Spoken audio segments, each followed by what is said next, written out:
out there, all you beautiful butterflies. Welcome to another week of A Little Greener podcast, all about nature, conservation, and sustainability. I am one of your hosts. My name is Sara. I am joined by the ever wonderful Casey. Oh, hey. Hi, guys. How are you, Sara? I'm fine. The most exciting thing that happened to me this week was my dog threw his head up into my jawbone yesterday. He was just excited. It wasn't anything, but He just flipped his head up and cracked it literally into my jawbone. He's none the worse for wear. I cannot believe he didn't hurt himself because I cried. I was like, did something break? Which maybe I'm just a wimp because everything's fine. Like, it doesn't hurt to eat or talk or anything, but it does hurt. Like, if I touch it, I can still feel it today, but man. No, head butt wounds are no joke. Like, if you've ever been like stepped on by a 2-year-old in the wrong way, or I have actually been headbutt in the face by a human being before, and that is not fun. I can attest to that. Was that during a sporting event?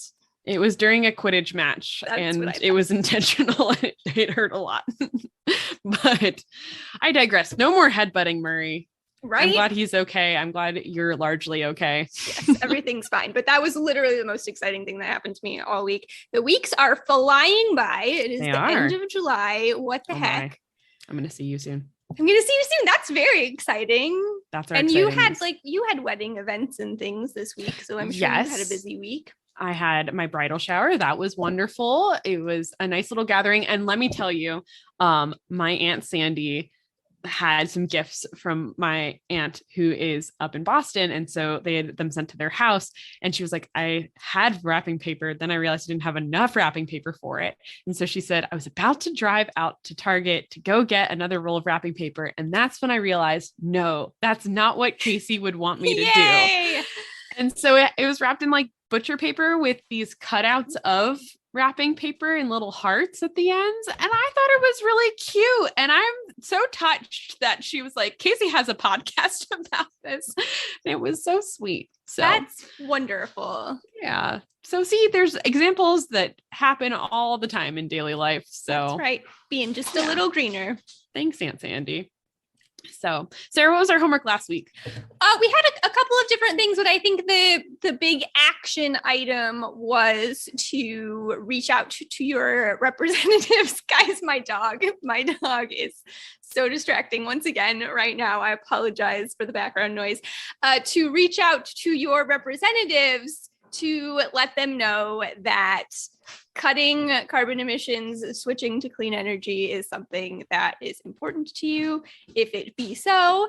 And I don't know about you, Casey, I haven't done it yet just because, like I said, the week they're flying by. I didn't realize that it had already been a week, but it is literally pulled up on my computer right now. I have a list of my representatives. I'm going to reach out to at least one today and then to try to do the rest over the next few days. And I did look up my House representative, and he is actually on the climate and energy committee. And so I've looked up some of where he stands on issues. So I'm going to just reach out directly about that and thank him for that. And so not quite completed, but it is now firmly on the top of my to-do list. Excellent. I got halfway there in that I looked up who my new state representatives and things are now that I've moved, not that they have changed recently. I am also planning on doing a little bit of research for our Senate candidates here in Pennsylvania. We have a Senate race and a governor's race coming up, and those are going to be really, really big, pivotal swing statey stuff going on. So definitely want to reach out to those candidates and let them know where I stand and do some research. So I know specifically, I have a general idea where they are, but I want to know specifically what they're advocating for and where I can kind of push some of those buttons a little bit. So yeah, I'm on delayed homework as well, but I will do it. I promise. Yeah. Like we always say, it's never a must do this week, but we just try to give them every week and you can do them as you are able. But we like to talk about them just to sort of keep each other accountable and make sure, even if we're not taking every single step, that we are taking steps where we can. Yeah. Well, I decided to stay topical this week. There was some news that came out about monarch butterflies. So I wanted to do a pod about these really amazing animals and what that current news means. But I wanted to start out, Sarah. I didn't write my question down, so I'm about to stump you with your memory. Oh gosh, Casey. I'm sorry. This is the easiest breaking the ice questions. Have you ever raised butterflies like in a classroom or in your house? Not that I can recall, at least specifically not at home. I suppose it's possible that maybe we did a classroom project at some point when I was a kid, but certainly nothing major that I remember. I know a few people that have done so. I do remember having a little insect kit where you could sort of catch and identify insects, but I don't recall ever having an actual raise your own butterfly type thing. In the 5th grade, I was in my gifted class. We had to do a presentation at the end of the year to hone our skills as 10-year-olds to present in front of groups. I'm sure I did terribly, but I did use PowerPoint for the first time. And mine was about butterflies. And so we raised painted lady butterflies at my house. I named them all. I remember one of them was named Paige, and that's the only one I remember. But we raised them and I got to release them at the end, and it was super, super cool. So I have always really been interested in butterflies in general. And I think once anyone learns more about them, whether you're like freaked out about them, like our friend Olivia is, Yep. or if you're like, they're fine. No, they're pretty cool. I promise. Even if you're like, that's in passing, fine. No, they're very cool. So we're going to talk about that, but also they're super important. So we're going to talk about the current state of monarch butterflies and the news that happened this week. So stick around. We'll talk about it in a second.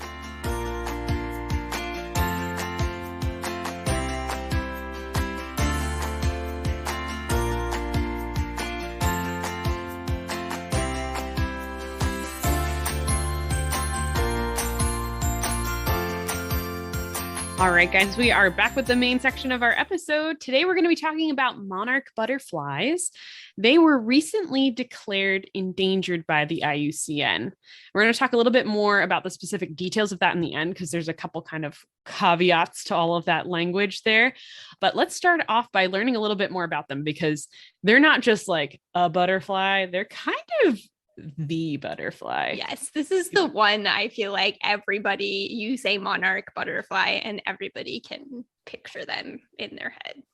Yes, like I'm pretty sure they're Facebook's emoji of a butterfly. Yes. My Apple phone is like a blue morpho, but when it goes to Facebook, it's like, nope, it is a monarch. And I respect that. I think that's cool.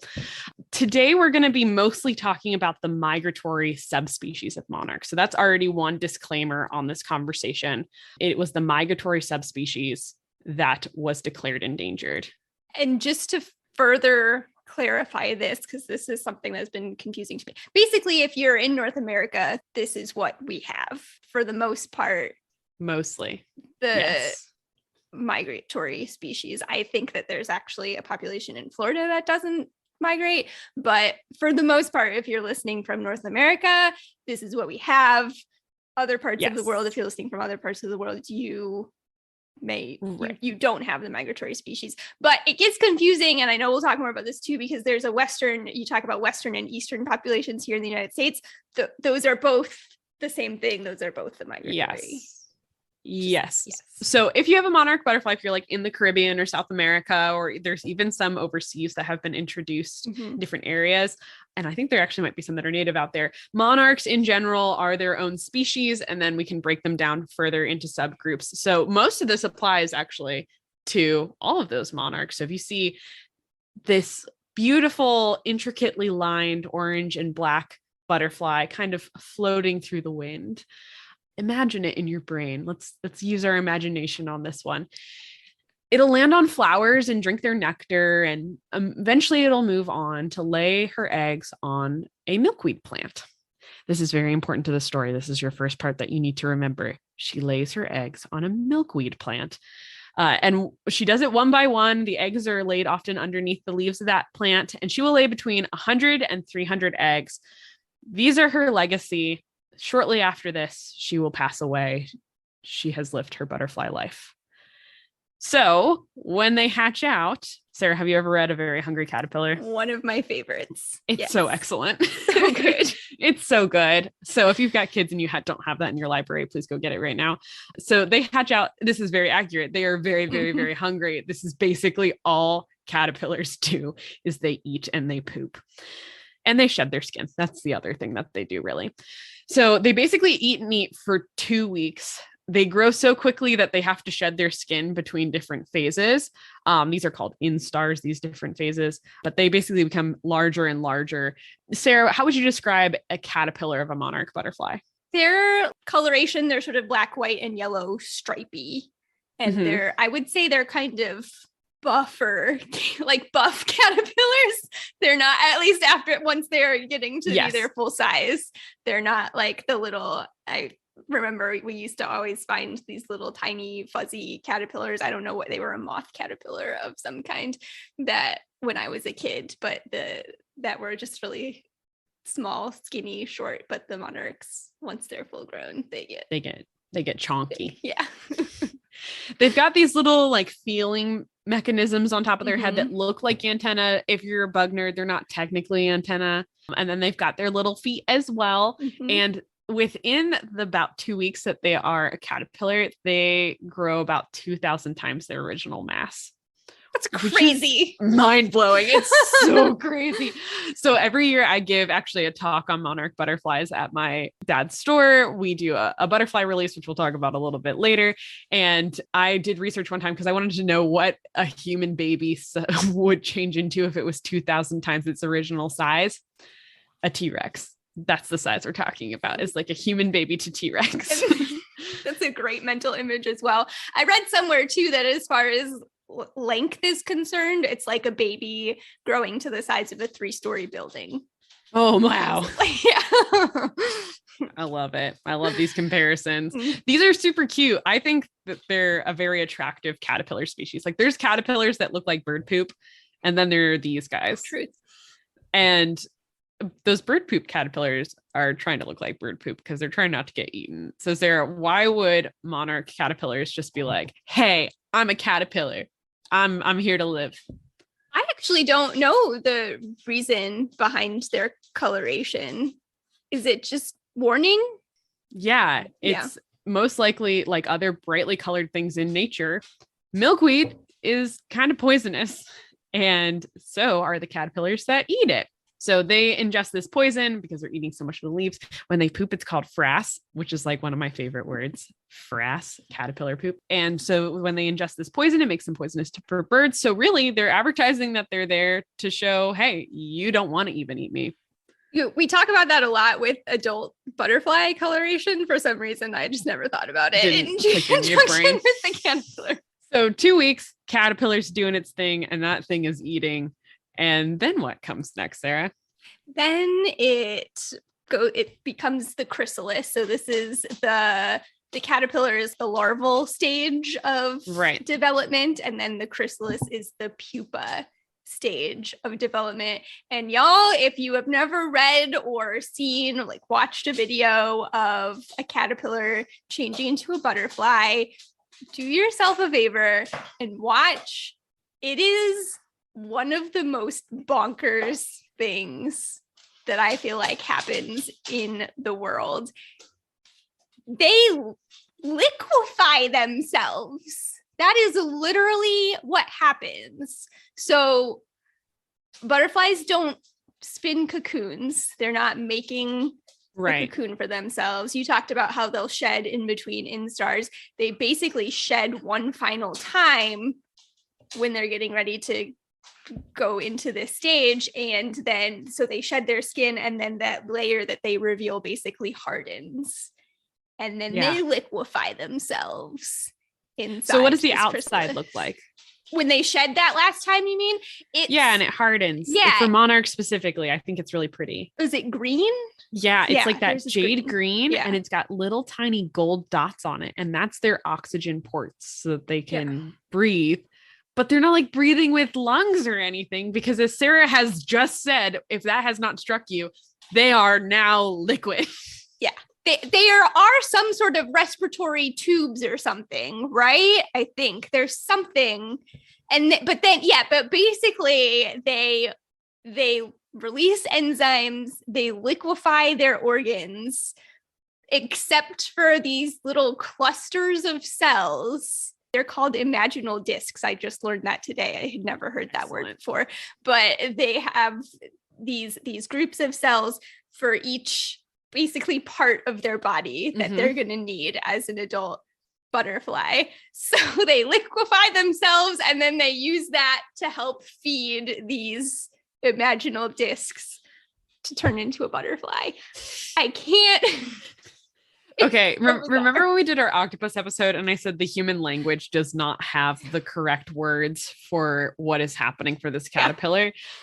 I mean, it is, you can argue that those are actually exactly what is happening, and yet that does not work in my brain. Can you imagine if to go from like a child to a teenager, if we just like melted into a puddle on the floor and then reformed?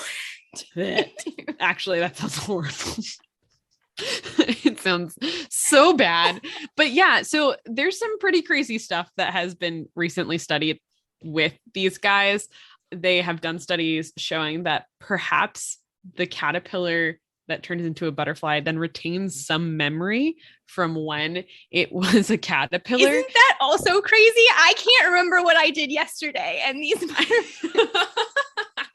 Fair point. Yeah, no, like it liquefies itself, it digests itself, and then it reforms. Now, for this stage for monarchs, it's generally, again, like a 10 days to 2 weeks situation. But for some caterpillars, they will be the pupa stage for over a year, which is crazy. And in some of them, they will actually have these imaginal discs. So they are basically, by the time that caterpillar hatches out of the egg, they have those imaginal discs within them. You know, in a movie when they're like, it was inside you the whole time.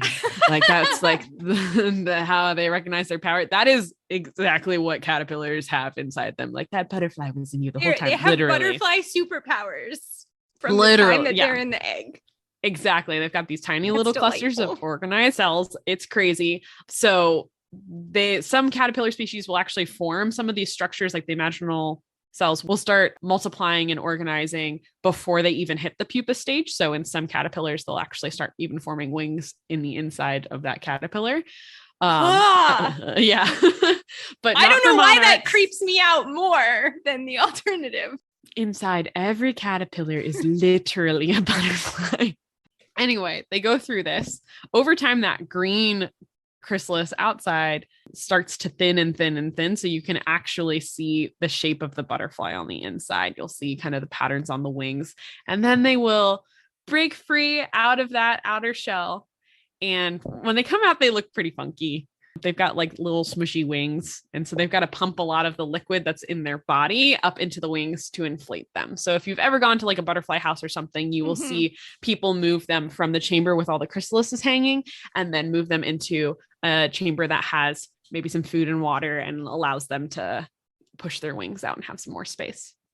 So they emerge as a butterfly, and butterflies are their own sort of delight. Sarah, do you have any favorite butterfly facts? Beyond what we just talked about, I feel butterflies are just pretty amazing all around. I mean, the things that people seemed to get intrigued by butterflies, things like they taste with their feet, basically. They have taste organs in their feet.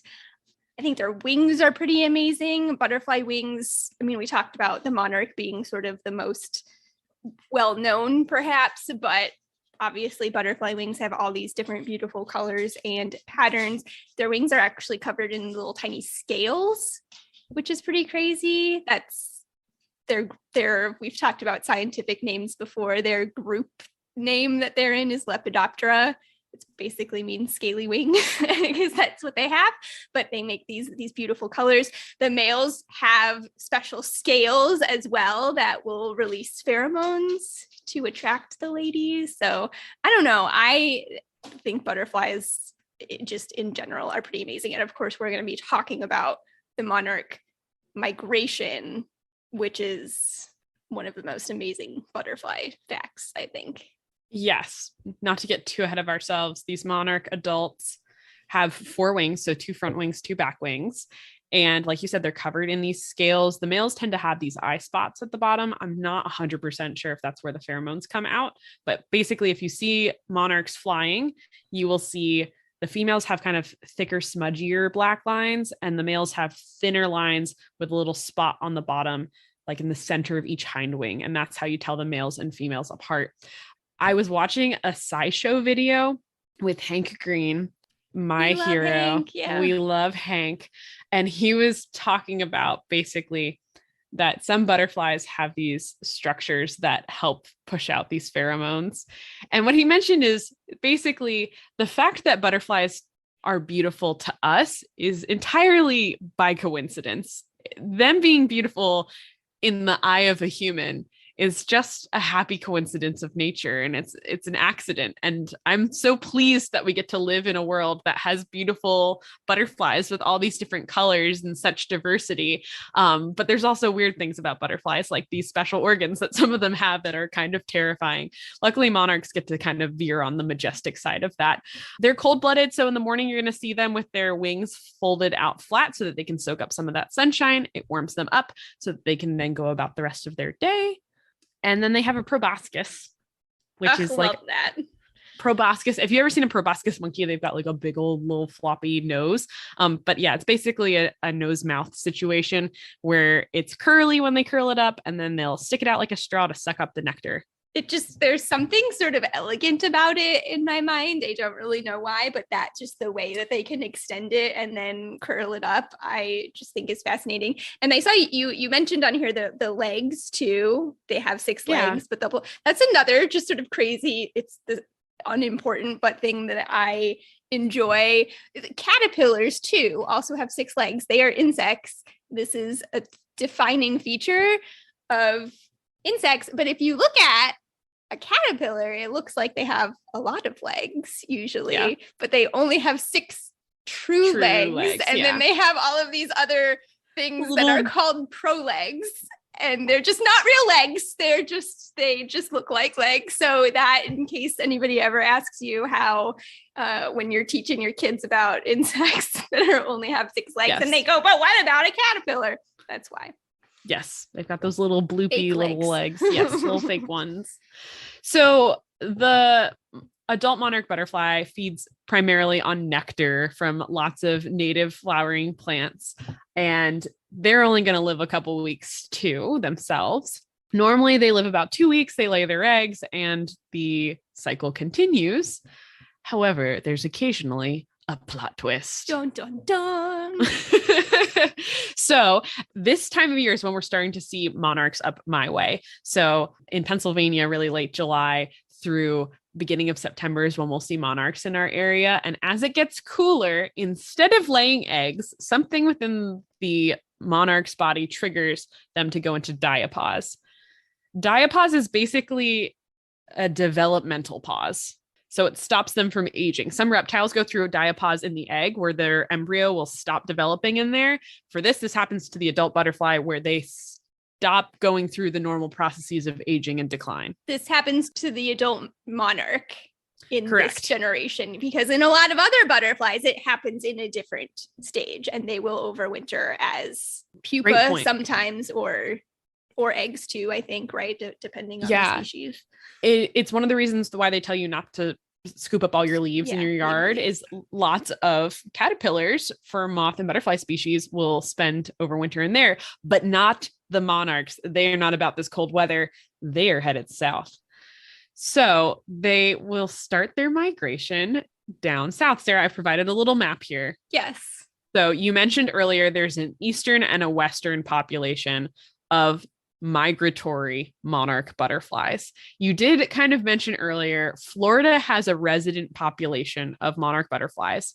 So if you're there all year, you may see them, especially in the south of Florida, all year round. I think some of them do migrate still, right? In the northern part of the state. I think they'll sometimes join up with, this is sort of a sidebar, but no problem.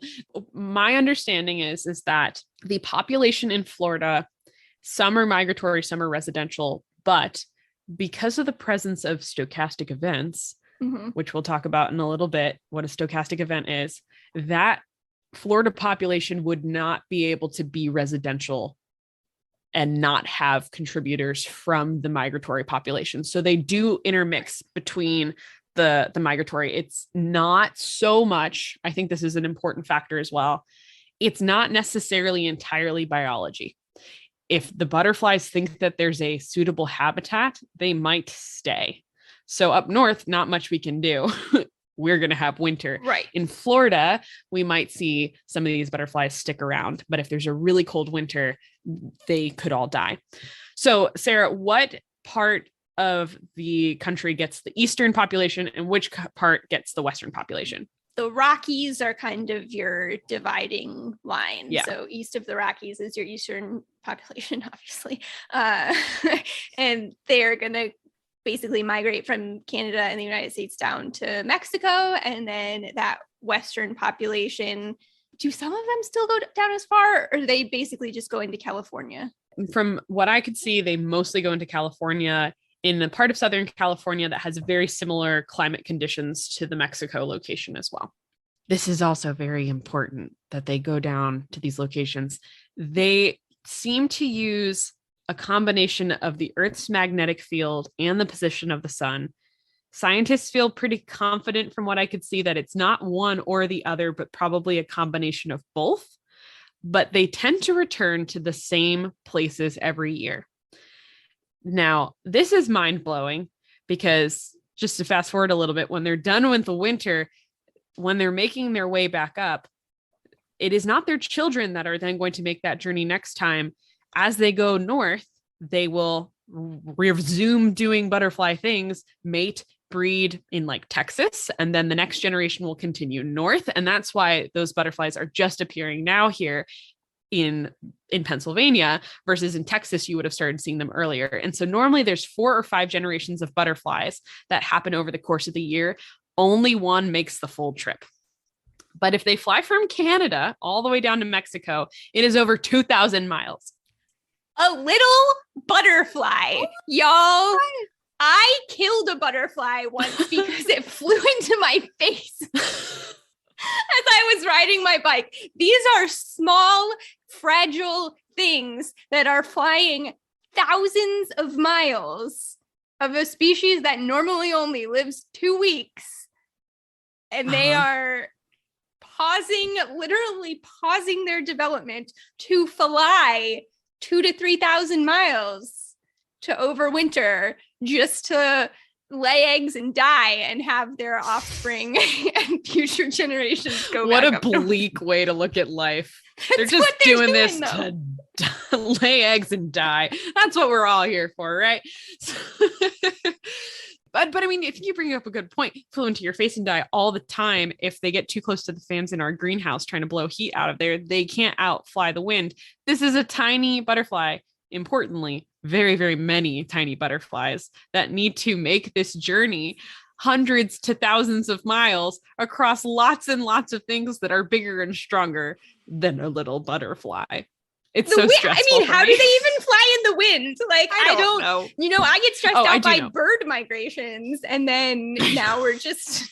I know. What you guys should listen to our migratory bird episode because there's already a lot of fraught things going on with that. But yeah, they normally wait for morning because it's slightly less windy. They can't travel at night because it gets too cold.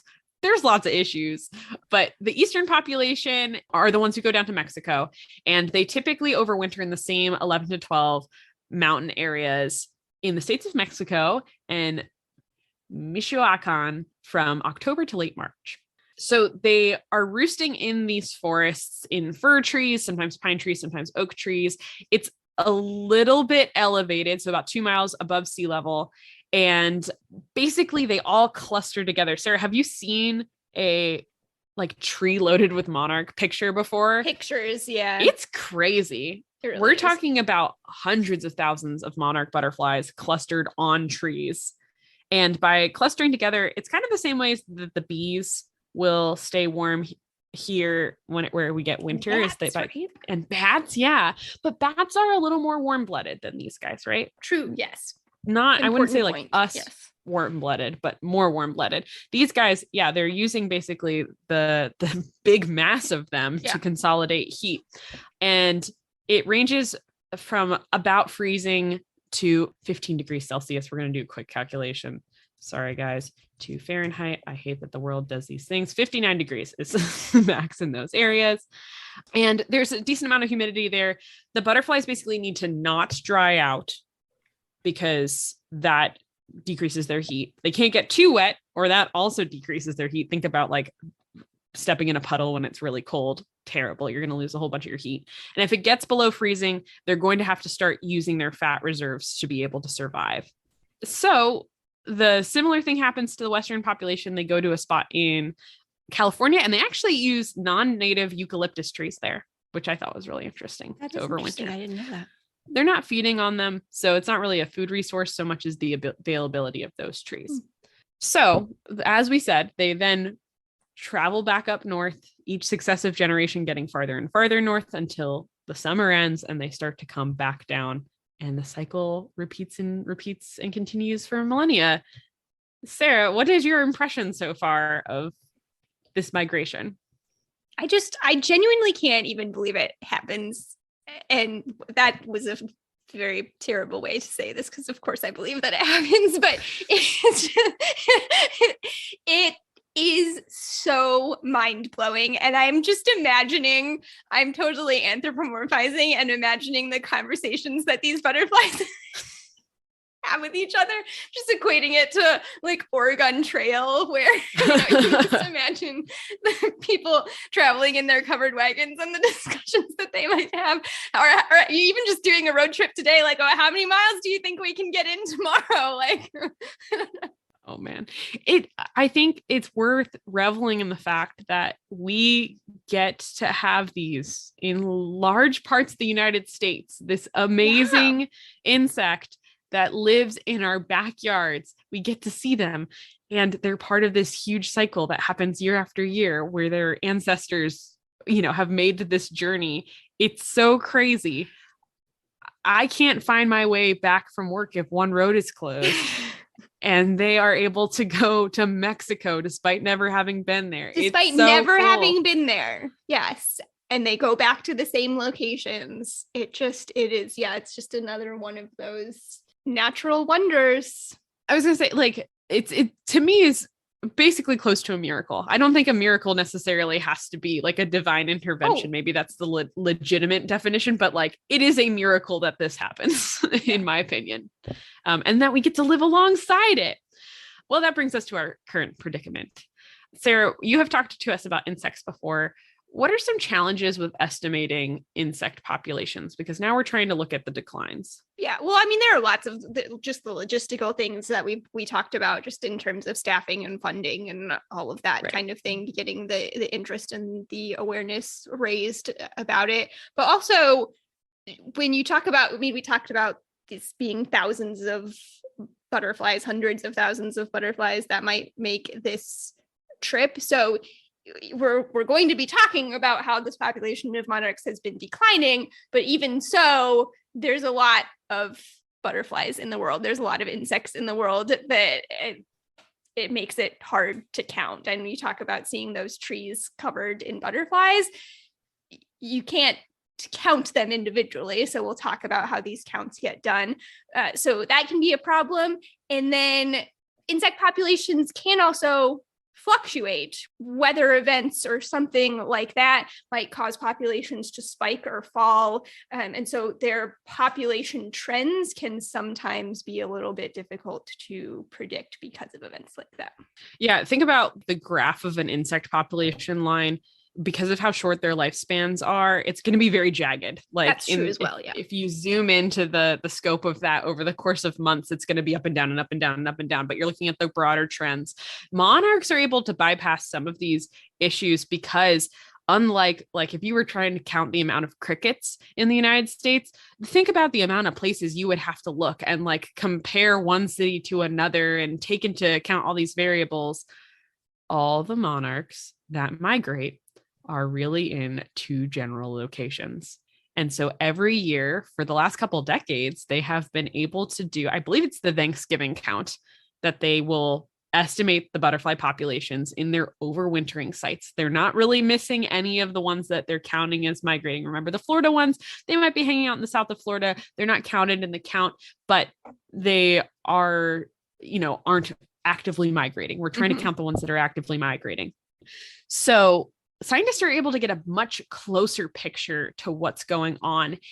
It is still a big estimate. So actually, let's start with the Western population, which is smaller. We are looking at declines in that population starting in the 1980s was when they first started counting them. And the Western population in the 1980s was about 10 million butterflies estimated. So that's a lot of butterflies. It shrunk to 1,914 in 2021. That is a 99.9% decrease in this species. When you're reading the IUCN is where I got most of this information because they were the ones who just came out with the report. And they were talking about the likelihood of what they called quasi-extinction, which I'm not 100% sure how that differentiates, like what level we're at. But if you think about the risk of something happening to less than 2,000 migrating butterflies versus 10 million, there's a much higher chance of extinction over the next 10 years for this population. The Eastern population, the numbers are much more widely sort of spread out because there are still millions of them left. So the latest estimate for Eastern migratory monarch butterflies is about 44.3 million butterflies that were counted in the 2020 to 2021 migration season. That's when both of these numbers are from. It's worth mentioning that the Western population has seen a bump back up. I think it's at something like 100,000, which is obviously very good when you're laying hundreds of eggs each over several generations. You have the ability to bounce back, but that's still a far cry from 10 million. Yeah. So this is part of that, what you were talking about. You're going to see some of those up and down spikes with that shorter lifespan. You're laying lots of eggs, so you can rebound your population. But the overall trend, even if, we rebounded a little bit from 1900, the overall trend is still decreasing. And you can find graphs that show you that overall. They're pretty drastic declines on both ends. On both ends. So from 1996 to 2014, the Eastern population declined by 84%. In the last 10 years, those declines have slowed. There really is, it's a hard estimate when you're talking about millions of butterflies. So when they were estimating those populations, they said there's between 14.5 to 127 million butterflies in the Eastern population. Yeah. But they have the best guess estimate at 44.3 million butterflies. But again, even though that number's big, these are the butterflies that travel the 2,000 miles. You need a lot of butterflies to maintain this phenomenon. Right. So we have our insect apocalypse episode where we talk a little bit about this and why those big numbers can sometimes, I think, be bad. They keep people from thinking that it's a big deal when it actually is a big deal, but also talk about the difficulties with these population estimates. What I believe they do pretty much with these monarchs to get these estimates is they are figuring out what area basically these monarchs are covering. So they're looking at these trees filled with monarchs, and they are taking the area of the land that they're covering and getting their estimates from that. So even if you look at those numbers, the acreage or the hectares of land that these butterflies are covering, and that has just shrunk drastically. Yes. Over the decades.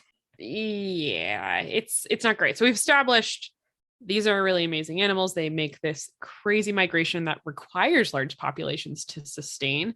And we've talked about now how they've declined really, really drastically over the last couple decades. So what's happening? Why are we seeing these huge declines?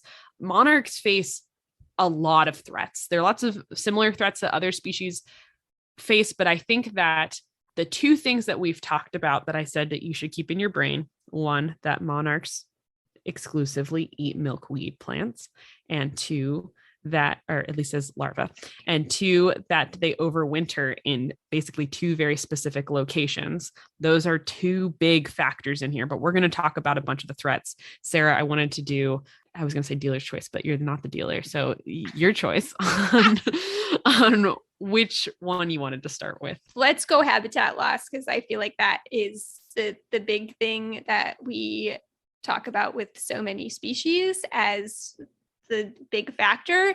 And it's a 2-pronged, like you just said.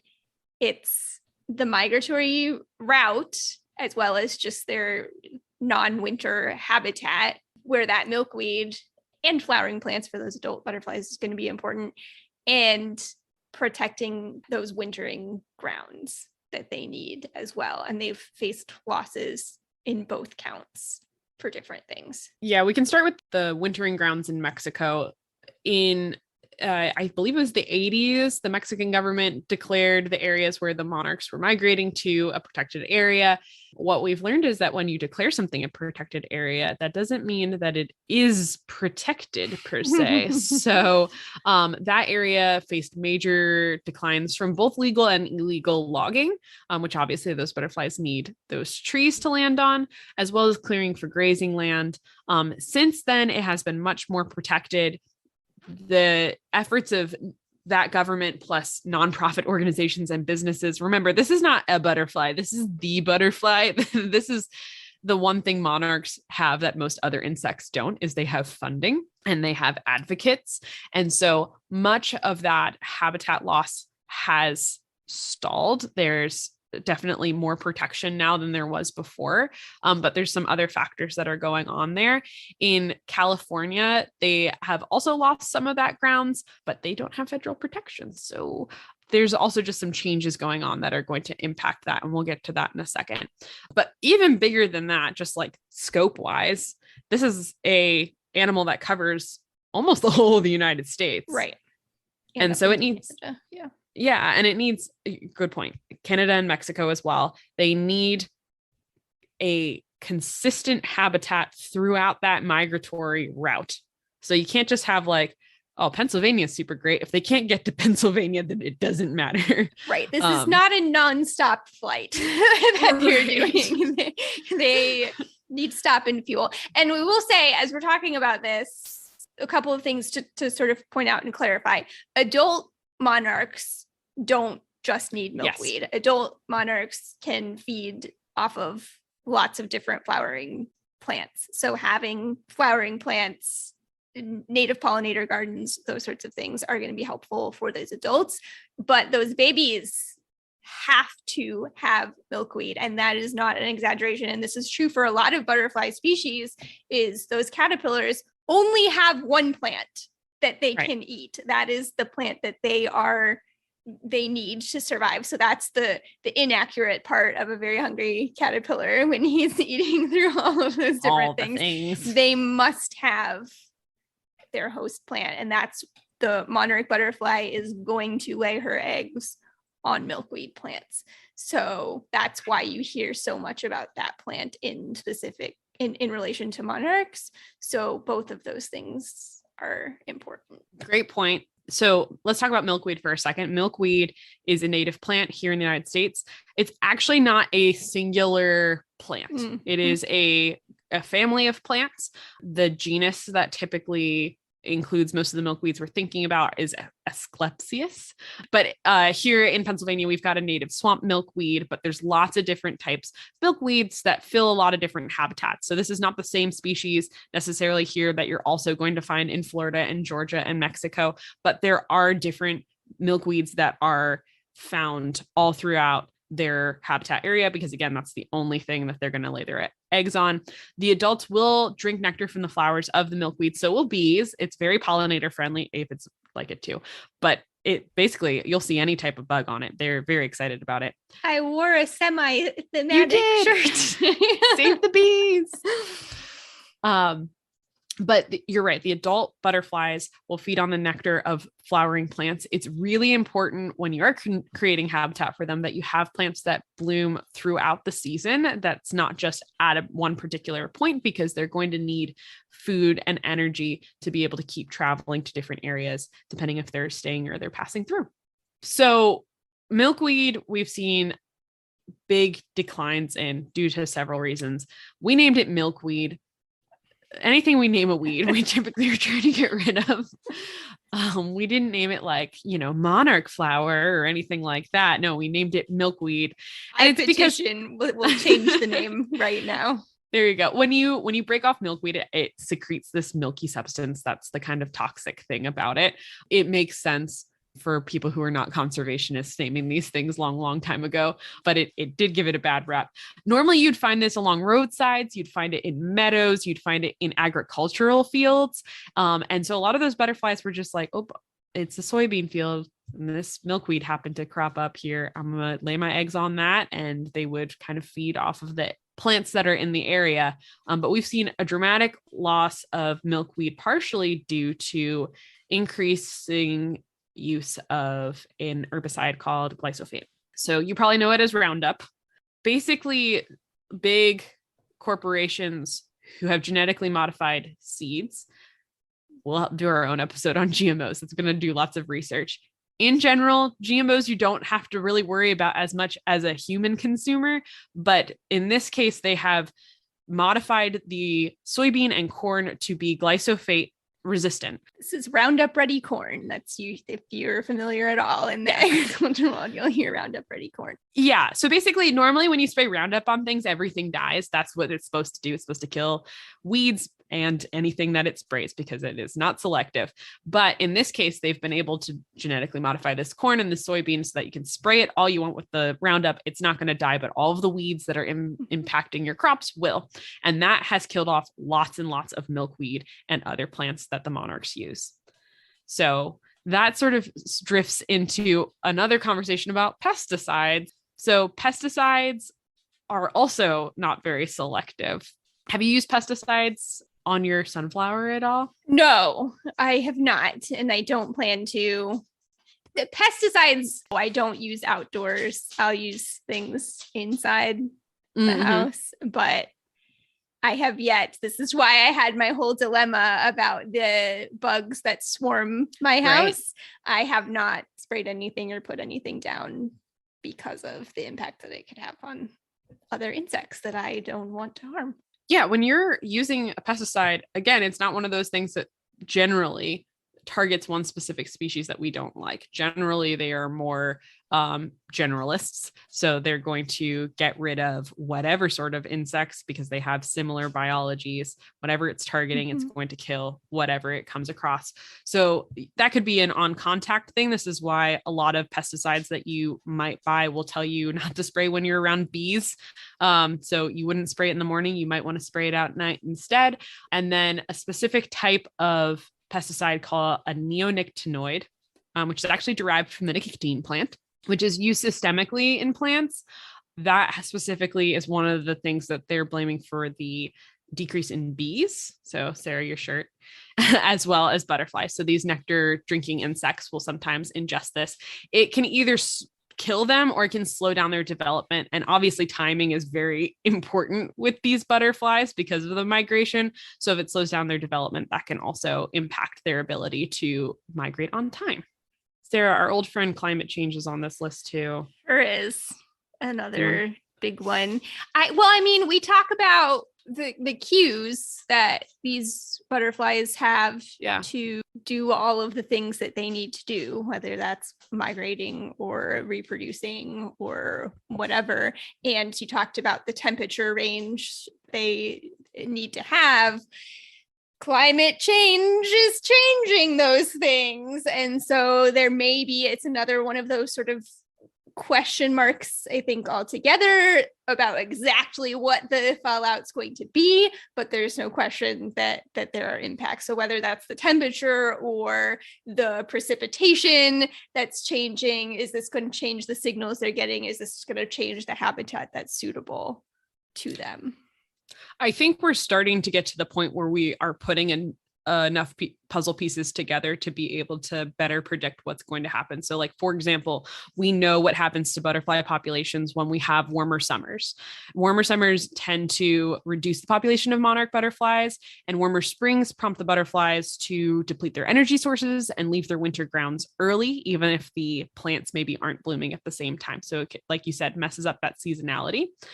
So we know that hotter summers do that. We also know that we are going to continue to get hotter summers. We are starting to be able to make better predictions about what will happen to specific spaces of land. So they think the space in California that they currently overwinter in, the suitable habitat will move inland. So it will change their, and will they change along with that, right? Yeah. That's the big question. In Mexico, they believe that it will also change temperature parameters, but that it will also result in wetter winters and more precipitation. Remember, wet butterflies don't hold heat as well and will cause massive die-offs. So, for example, in 2002, there was a winter rain in the areas where the monarchs were overwintering, and 500 million monarchs died that winter. So this is like very troublesome that they're sort of all in one spot. The good thing about having your population spread out is that it makes you more resistant to these things. Yeah, harder to count, but harder to wipe out too. Harder to count, harder to kill is what I say. So these are referred to often like along these lines as stochastic events. Sarah, are you familiar with stochastic events? We talked about it a little bit in our insect apocalypse. My recollection is just that they're sort of random events, right? Sort of unpredictable. It's exactly. It is a fancy way of saying like random bad luck in a lot of ways. Like stochastic events would include things like a crazy winter storm wiping out a bunch of the trees that these guys live in. Not specifically predictable, definitely not preventable. It's just happening in those areas. And when we have climate change, those stochastic events are going to increase because we're going to have more extreme weather. And so it's going to be harder and harder for these butterflies to be able to have a reliable place to overwinter. Another threat is invasive species, which I was curious a little bit about. So part of this milkweed family adjacent is swallowwort vines. This is not something I'm familiar with at all. I'm not we don't sell them. I hadn't actually been familiar with this as an issue.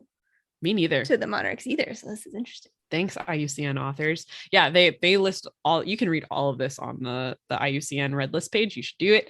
But yeah, it's basically an adjacent species that the females will confuse for milkweed, but that the babies can't eat. It's from Europe. Sad. I know. Which is like setting them up for success. Right. Oh my gosh. It's from Europe and it's been introduced. I think it's cultivated some places, but I think it's mostly escaped. I know that like we don't sell it and we sell a pretty wide variety of things here in Pennsylvania. But yeah, that's one of the ways invasive species impact monarch butterflies. There are some also with climate change, some native pathogens, some bacteria and parasites that get into butterflies that can also increase due to these different temperatures. I just thought of that because they are not invasive parasites. In this case, this is actually a native parasite that will also impact them. Okay, my last one on the list is monarch releases. So yep. This is a relatively more recent one too, right? That I feel like we're starting to see and hear more insects. Like I know the Xerces Society has kind of said, yeah, we think probably this maybe isn't the greatest. Yeah. I'm trying to say it nicely because I know that. I know I participate in one every year. And again, I have mixed feelings about it. Yeah, 100%. Have you ever done a monarch release before? I never have. No, I've never seen one. I've never participated in one. I know folks that have done the raise your own butterflies and whatnot, but I have never done it. Is it disease? Is that the big concern with these? Disease from captive reared ones spreading to the wild? Or yes, my understanding of the papers that are currently out is not that something has happened, but something could happen. Mm-hmm. So that's one of my like small skepticisms. I am in general, like this is where my bias comes in. Generally, I am much more of a like be preventative with your conservation. And so this is my bias because I've been part of these. So they're worried about disease. If there's a disease within a breeding center of these monarch butterflies, you release them outside, that can spread to the population. There's concerns about potentially impacting genetic diversity of wild populations, depending on basically there's a select number of species that the US government allows you to release. I believe Washington now, the state of Washington doesn't let you release monarchs anymore, but there's not a lot of harvesting guidelines for breeders. So are they taking them out of the wild? Are they just breeding their own stock? What's that about? And the other one is that these captive reared ones, and I think that this is probably also pretty applicable to the guys that you raise inside, which lots of people I know do. Lots of people I know take caterpillars out of their garden and they raise them inside and then they let them go. Those ones probably don't have as much of a chance to migrate successfully as one that lived outside their whole life. I totally agree that releasing butterflies in itself is not a good way to reverse the decline of native monarch populations. Does that make sense? Yes. Numbers wise. And remember, like, we're talking about millions anyway. So your little, for example, the place I work is doing 400 this year. That is still pennies on the dollar compared to the overall population. Right. So that the flip side is, how many people are you inspiring to love the monarch? I get where you're coming from. Yeah. So that's been an extremely important part of my job. Is we're doing this butterfly release. We would probably, like, I've talked about it, it's my dad's store. At the end of the day, I don't, I'm not in charge, but I have a say. And so how can I use my say to best influence this into a conservation direction? And for me, that has always been, you have to have educational seminars alongside this.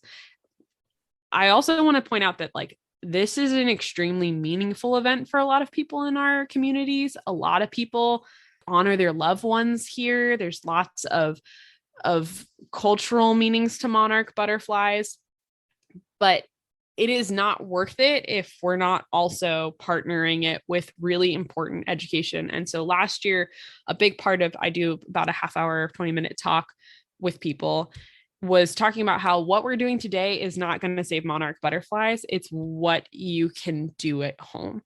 And so we're in a good position where it's like, and here's the milkweed to do it. Please buy this, and here's, we make a big section that's all native plants that these butterflies will use and will bloom throughout the year, and try and set it up best we can so that we can get those little patches of habitat. And we have seen some result from that. I think it'd be interesting to measure. We don't have like a really good evaluation tool, but I don't think that you should do monarch releases without that educational element. Like it's not the eco-friendly way to like celebrate your wedding, for example. Right. Like that's, some people do the release there.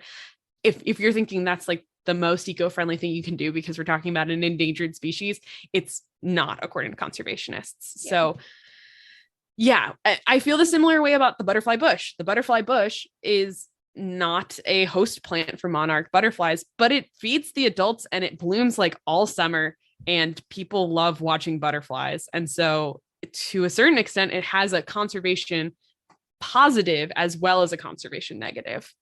Right. And that's where I think it just comes down to understanding why you would or would not, and you can make that choice, but understanding which stage you're helping out.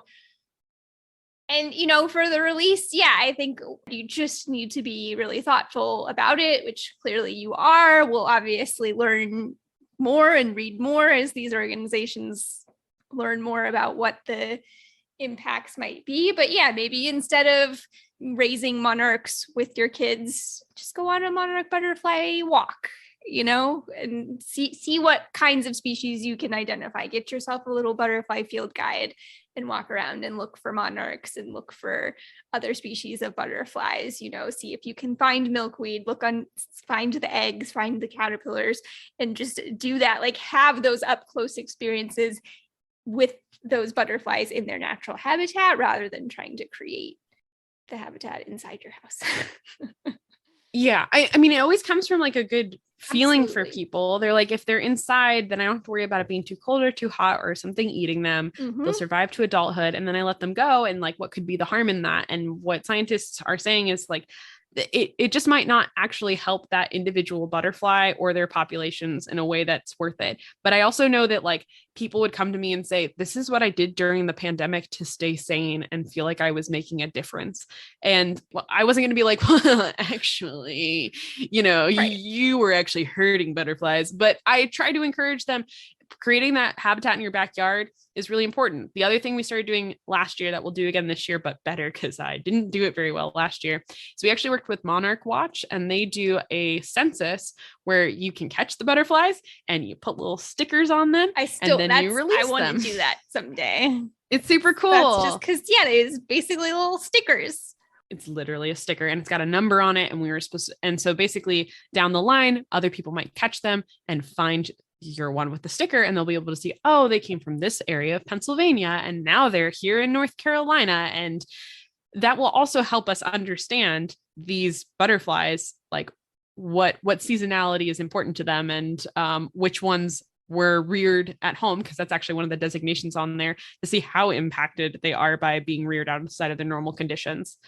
I know we have been here for a while, so I want to just move to the last section here.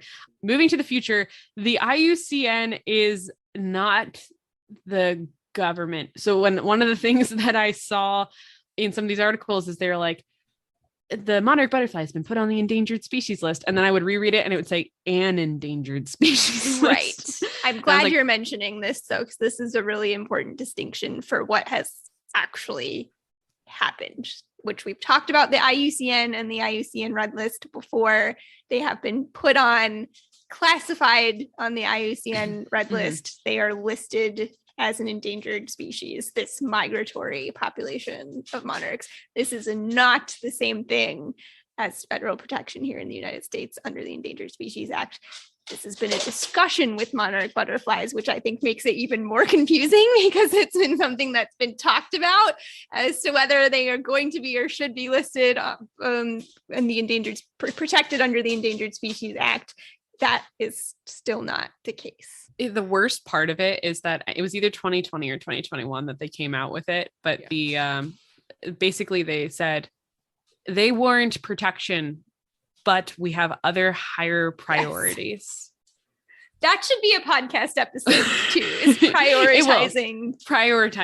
So the short story of that is that when you list a species on the Endangered Species Act and put them on the list, you have to also have a corresponding recovery plan. And that means resources. So it's not just staff resources, but it's also like what habitat are we protecting? What sort of laws does this take? If they were put on the Endangered Species Act, you would not really be allowed to catch them under normal circumstances. If we'll do another episode on that one, but like it's very strict on how you could interact with them. But they are a candidate species, which means that they're reevaluated every year. So it'll be interesting with this new IUCN classification if they decide to then list them, and if they decide to list them in the same way that a lot of our endangered species that we don't have in our backyards are listed, and what that will mean for their habitat. It could release some federal dollars into further protecting their habitats. We're really lucky with monarchs that lots of organizations are interested in protecting them, but clearly it has not stopped the decline yet. So it's really important we get everyone involved, and we'll tell you how to do that in just a couple minutes. Sarah, anything to add? Nope. We'll have more in the wrap up. So okay.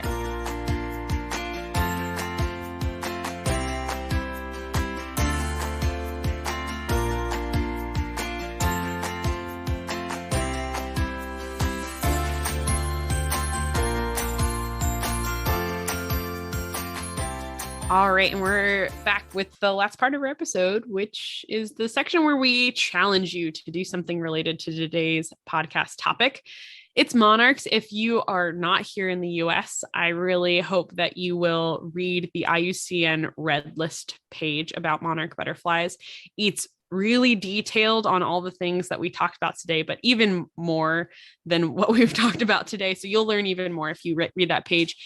Yes, you can read the press articles, but we have covered everything that's in one of those press articles today. So I would highly recommend going straight to the source. These are the people who worked really hard to collect this data and cite like over 100 papers that contributed to all of this data. If you are here in any sort of monarch habitat, I want to challenge you to see if you can find a place to plant milkweed. Now, there's an important distinction. In the South, people will plant tropical milkweed, but this is not the stuff you should plant because it basically it blooms long enough that it tricks the butterflies to stay. We talked about how this is not entirely a biological process. It's also these decision-making butterflies being like, yeah, Florida's good enough. I will stay here. It's the same thing. They might say, Georgia's good enough. There's milkweed late in the season and then it gets cold. So you want to plant some sort of milkweed that is native to your area.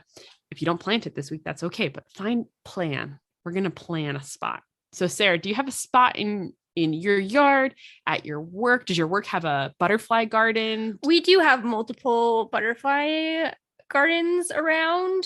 So that's nice at work. Good. I have lots of potential places to plant milkweed, and this has been on my list of things to do again for a while. Finding it can be a challenge, so start planning that to take a look around and see where you can get your milkweed from. But yeah, this is the thing. I feel like once again, this is the thing, like a lot of people know milkweed is connected to monarchs. Hopefully now you understand a little bit better about why. But I feel like this is one of those situations where the thing that you hear about, this really is it. Really. This is the thing to do. And this, I guess, was what I was thinking as you were wrapping up the discussion, is the thing that just struck me the most was sort of right there at the end. It just really hit home. This is an endangered species that you can have in your backyard, an endangered species. And that, it's sad that it is an endangered species, that it's gotten to that point, but how cool is that? You can have a direct impact on the habitat of an endangered species by doing it. And that is awesome that we can contribute in that way. It's so cool. We have such an opportunity. There's, if everybody turned their lawns into monarch gardens, we would be bigger than a national park. Like you see that everywhere all the time, but it's true to a certain extent. And remember, this is not just about them staying there all summer. It's about giving them a stepping stone to get to the next place that they're migrating to. Hoping that super cool migration happens. Yes, this is a phenomenon. This is unique to our area. It's so cool. I would highly recommend, if you can find the plant. The seeds require a certain amount of cold stratification, which can make them harder to germinate. As someone who works at a garden center, it should not be hard for your local garden center to get it. So sometimes it's you asking them, when you stop by, you got any milkweed yet? That will then make somebody, because most places are really small, say, hey, have you seen that on the availability? Do any of our growers have this? Should we start growing this? It's making it available for more people. Sometimes it's just about having the courage to ask if you don't see it. So that's my challenge for the week. I know that it's very specific. And obviously there's lots more things you can do. You can go to the IUCN Red List. You can go to monarchwatch.org. That's another great website that'll actually help you be involved with the conservation. But really it starts with milkweed, and you can go from there and have a whole certified wildlife habitat. You can have a monarch habitat, but it starts with milkweed. So if you don't have it yet, you should get some. Love it. Thank you, Casey. That was super fun. Butterflies are amazing. Do all those things. Also watch a video of a caterpillar turning into a butterfly. Crazy. And let us know what you're doing. You can find this on all of the places. We're on Facebook, A Little Greener Podcast. We're on Instagram at A Little Greener Pod. We're on Twitter at A Greener Podcast. You can email us at alittlegreenerpodcast@gmail.com. And we're on YouTube now. Should you want to find us there. We're not putting our actual videos of us talking, so you won't unfortunately get to see our smiling faces, fortunately or unfortunately, depending on how you want to look at it, because that would be a whole nother editing project that we just don't currently have time for. But we'll put just, you'll be able to see the audio will be up there. And that is nice because YouTube has captions available. So if you know somebody who might want to make use of those captions, they are auto captions, so they're not perfect, but hopefully helpful enough to somebody who might need them. Or if you just like to use YouTube as your listening platform, the new episodes will start appearing on YouTube. The older ones are sort of backlog. We will try to put up slowly over time. This is our hobby, and Sara already puts a lot of time into this. So thank you, Sara, for getting us on YouTube. Go check us out, guys. Recommend us to a friend if you can. Leave us a review if you want. And that helps us spread the word about cool species like monarchs and all sorts of other things. So thanks for listening, everybody. We'll talk to you next week. Bye.